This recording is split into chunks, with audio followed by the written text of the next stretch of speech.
Hi, it's Michael with SwipeSum, and today we're going to briefly discuss the best ways to do recurring billing or recurring payments. A lot of businesses have subscriptions and SaaS fees, and this is a common question that we have to consult on here at SwipeSum.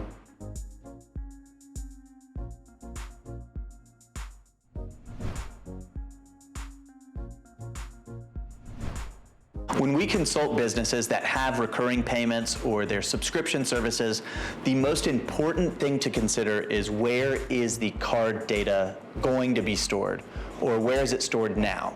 If you're new to payments, thank goodness it's an easy consultation to set that up. If you've been accepting recurring payments, it can become a little more difficult. And we'll talk about that a little later. So when you're accepting recurring payments, there's two ways to do it. One would be direct with your payments provider.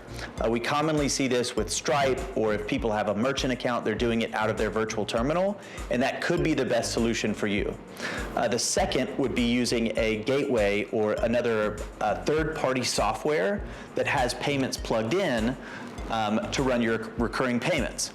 The positive business outcomes of using a gateway or an outside provider would be that the cardholder data is stored within that gateway, such as authorized.net, Recurly, one of those things. So if you wanted to swap out the payments providers for better pricing, or say you have a special relationship with your bank, you can do that and you won't lose access to cardholder data. If you have a substantial client base that is already on recurring billing, the best way to switch that we've seen is to keep that recurring payments system running. However, go ahead and integrate a new gateway or software provider and a new merchant services provider attached to that, and then gradually switch everyone over with time. It's very difficult to just drop one system with subscription billing or recurring payments and go to another.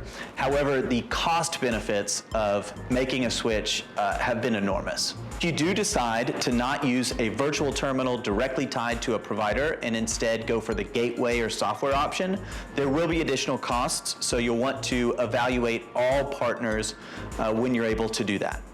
The most common question that we've seen that's new is an auto card updater. So if you have a client on recurring billing and say they get a new debit card or a new credit card, the card brands and the gateways have worked together to auto update that card so that you won't have a failed transaction, which is great in 2020. At SwipeSum, we are payments consultants, and we actively work with recurring and subscription billing clients weekly. If you have more questions or you would like to go through a full consultation, visit swipesum.com today. Thanks.